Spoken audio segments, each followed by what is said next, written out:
Do you know what this is?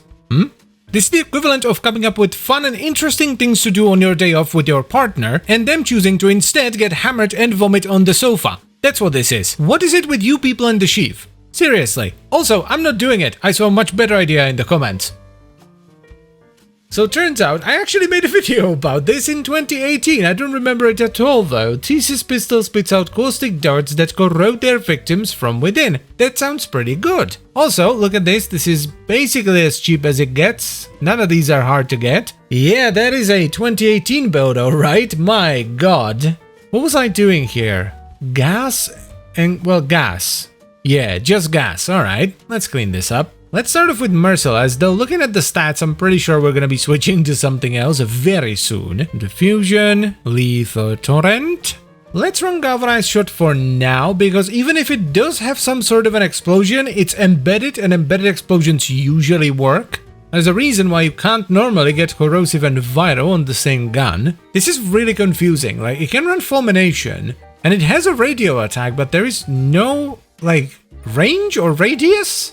I'm gonna have to try this out. What do you do? No boom? Or does it explode right away? What does this thing do? Wiki time. Aha, so it does damage over time. That's what the embedding is about.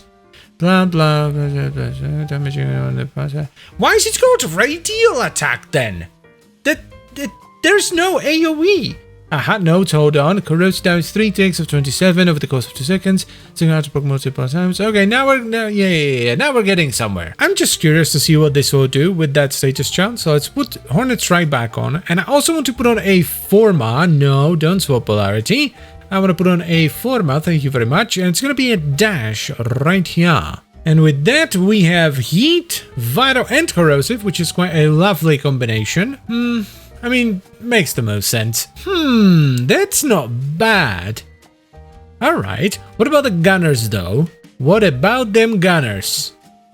Okay. Ooh, that's sick. That actually works, like. Let's bless all these beautiful people on the relay. That's a dinger right there. This might be the last form actually. Let's put a D right there. We can max out the Expel mod now, which is lovely. Yeah, I guess. The projectiles aren't the fastest things in the world. I need to get some adapters, bloody hell. 1 rank from the top it is, I guess. I'm not spending another Forma just to max this out. Here's the last ding. Also, how did this take 14 minutes? What?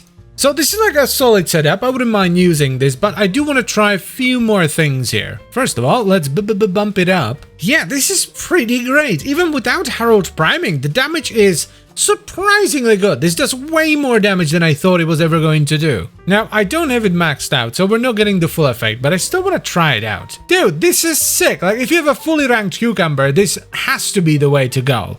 Like, for me, it's probably not. I think I like Empowered a little bit more. But if you have a fully ranked Cucumber, just run that. I guess it depends on how much priming you have on like your pet and stuff, but if you don't have a lot, this is pretty nice. I also want to try and refine the build I was doing before. I'm going to run gas and electricity because I must have done it for a reason. This is actually really good as well. The single target's worse, but I'm also not armor stripping them outside of corrosive procs. So if you're using this against Corpus or Infested, this is probably the way to go. Let's add Herald into the mix for a bit of extra priming. Okay, this is something. My goodness. Look at the damage. That's nice. That's just nice. I am going back to Empowered though. I like the upfront damage and Herald does more than enough priming for me. Oh, would you look at that? It's Steel Path O'Clock. Well, it's doing it. It's pretty slow, but it's doing it. One thing I really like about Empowered setups is they have minimal ramp up. It's basically 2 kills for chamber or whatever the multi-shot,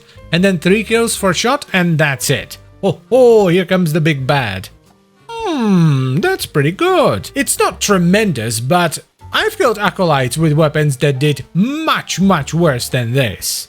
This is not bad. Like, I'm okay with this. This is fine. And good night, Torment. This was pretty good. A pleasant surprise. A very pleasant surprise indeed. This right here is probably my favorite thing to do in the game. Taking a weapon that, yes, I may have used before, but realistically I have no knowledge of at this point, and finding something that works, having fun, refining the build, and eventually taking it into Steel Path, and killing an acolyte. This was just good old-fashioned fun. Now, I honestly didn't expect the Tysis to do anything, really, and I still haven't watched the video from 2018, but I'm pretty sure it was nowhere near as good as it can be nowadays with all the new stuff that we've gotten over the years. Is this a weapon that I would recommend you invest your time and resources into? Probably not. There are many weapons that do more with less, but if you want to be a hipster and run around with something weird and cool, go for it. It's actually surprisingly good. It's not gonna beat a well-built Kuva Nuke or something like that, but if you just wanna faff around, even in Steel Path, some base level stuff, yeah, sure. And as always guys, I thank you very much for watching and I hope you have enjoyed the video. I would also like to extend a special thank you to all the channel members. Thank you very much guys, I really appreciate your support, it means a lot to me, and I'll see you next time. Bye bye.